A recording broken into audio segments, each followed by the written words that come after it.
ओम शांति। शिवरात्रि के इस महान पर्व की आप सभी को बहुत बहुत शुभकामनाएं।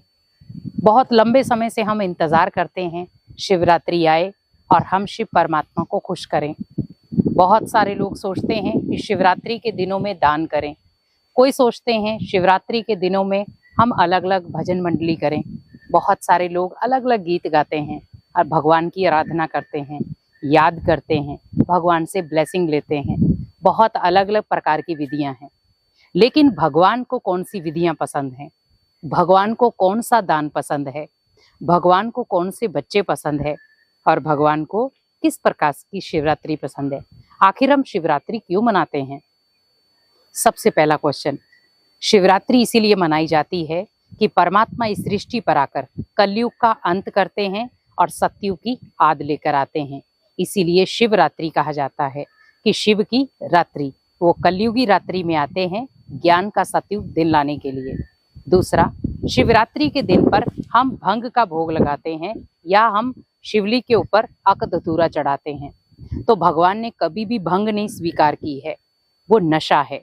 जब हम भंग पीते हैं तो हमें नशा हो जाता है।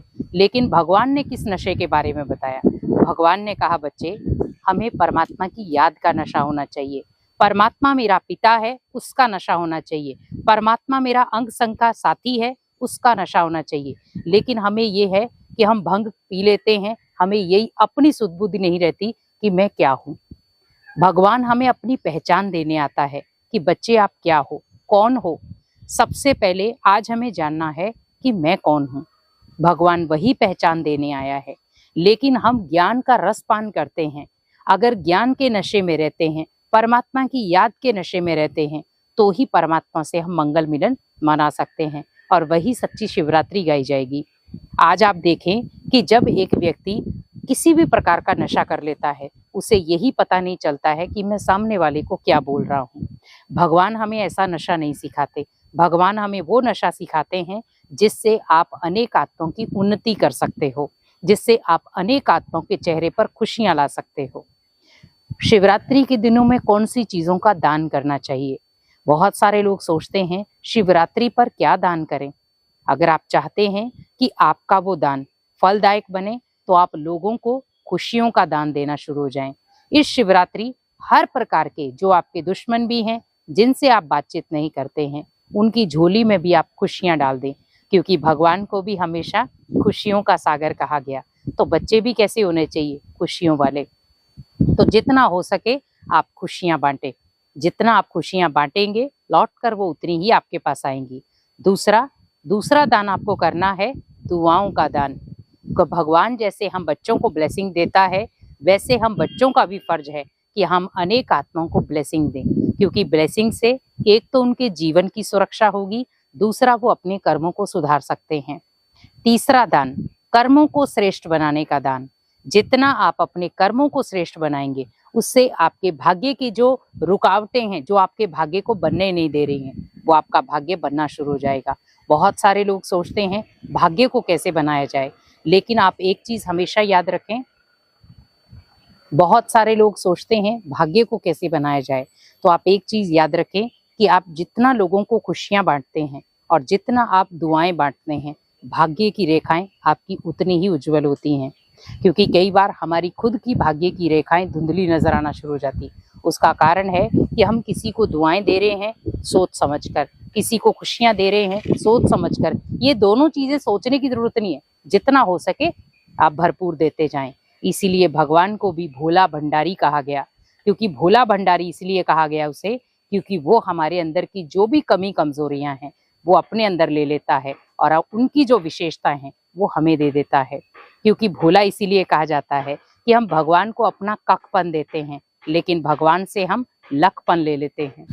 तो भगवान को भी हम कालों का काल महाकाल कहते हैं। क्योंकि महाकाल इसीलिए कहा जाता है कि वो हमारे जीवन की कोई भी दुख दुविधाएं कष्ट उनको हर लेते हैं। कालों का काल इसीलिए कहा जाता है, हमारे जीवन में भी अचानक बहुत बार काल मंडराना शुरू हो जाता है, लेकिन वो हमारे कर्मों के अकॉर्डिंग होता है। भगवान उन चीजों से हमें बचाता है, इसीलिए उसे महाकाल कहा जाता है। आज आप देखें, हम शिवरात्रि पर बहुत सारी ऐसी चीजें कर जाते हैं जिससे भगवान आपसे अप्रसन्न हो जाते हैं। शिवरात्रि पे ऐसा कोई भी कर्म ना करें जिससे भगवान आपसे नाराज हो या ना खुश हो जाए। भगवान वैसे किसी से नाराज नहीं होता है, लेकिन जो उसने नियम बनाए हैं, जो उसने एक मर्यादाएं रखी हैं, जो उसने एक श्रीमत दी है कि बच्चे ऐसे ऐसे आपको कर्म करने हैं तो ही आप मेरे बच्चे बन सकते हो। अगर आप ऐसे कर्म करोगे, आपकी ऐसी आदतें होंगी, अगर आप मेरी श्रीमत पर चलते हो तो आपका जीवन श्रेष्ठ मैं खुद बनाऊंगा। लेकिन जब हम अपनी मन के अकॉर्डिंग चलते हैं तो कई बार हम अपने कर्म को खुद भ्रष्ट कर देते हैं। हमारी मत भ्रष्ट हो जाती है, कर्म भ्रष्ट हो जाते हैं। जीवन में हमेशा याद रखें कि अगर आपको भगवान से सच्ची प्राप्ति चाहिए तो भगवान के कहे अनुसार चलें। भगवान जो रास्ता बता रहा है उस रास्ते पर चलें, क्योंकि भगवान का जो रास्ता है वो बिल्कुल साफ और सच्चा है। क्योंकि भगवान को भी सच्चे बच्चे पसंद है, साफ दिल वाले पसंद है। आज हम सामने कुछ और हैं, पीठ पीछे कुछ और हैं, लेकिन हमें सामने भी ऐसा ही रहना है जितना हम पीठ पीछे रहते हैं। भगवान को हमेशा खुश मिजाज बच्चे पसंद है। छोटी छोटी बातों में हम नाराज हो जाते हैं, छोटी छोटी बातों में हम दुखी हो जाते हैं। हमें ये ध्यान रखना है कि मेरा पिता कौन है। मैं उस पिता की संतान हूँ जो दुनिया को खुशियां बांटता है। मैं उस पिता की संतान हूँ जो दूसरों को दुआएं बांटता है। तो क्या हम इस शिवरात्रि भगवान को अपनी कमी कमजोरियां, अक दतूरा नहीं, इस समय हमें जो हमारे अंदर की खुद की कमजोरियां हैं वो दे दे।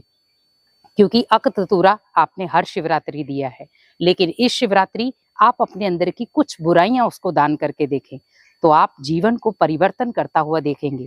क्योंकि आपके अंदर गुस्सा है, अहंकार है, ईगो है, लोभ है, लालच है, ये सब चीजें भगवान को डेडिकेट कर दें कि भगवान आज से ये सब चीजें आपकी हैं। मेरे लिए ये कोई मायने नहीं रखती है, मेरे लिए आप मायने रखते हो। आपको जो लगे मेरे जीवन में लाने के लिए आप वो लेकर आए, मैं उसी में स्वीकार हो जाऊंगा। आज आप देखें, एक गरीब बच्चा है, वो गरीब बच्चा ज्यादा शौक नहीं पालता है, लेकिन जब वो किसी अमीर बच्चे को देखता है, उसके पास गाड़ी है, उसके पास मोटर है, उसका भी दिल करता है कि मैं भी ऐसी चीज लूं। तो वैसे ही सोचें कि हम भगवान के वो बच्चे हैं जो भगवान हमारे हर प्रकार के शौक पूरा कर रहा है। लेकिन वो शौक तब पूरे करेगा जब आप उनके कहने के अकॉर्डिंग चलेंगे।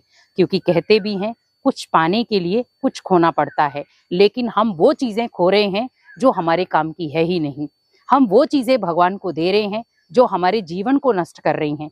इसीलिए इस शिवरात्रि अगर आपको अपने जीवन को महान बनाना है, भगवान के दिल पर अपनी जगह बनानी है, और इस शिवरात्रि के पर्व को आपको अपने जीवन के लिए, अपने परिवार के लिए खास बनाना है, तो अपने अंदर की जितनी भी कमी कमजोरियां हैं उन्हें सब दान कर दें और भगवान से बहुत सुंदर ब्लेसिंग लें, वरदान लें।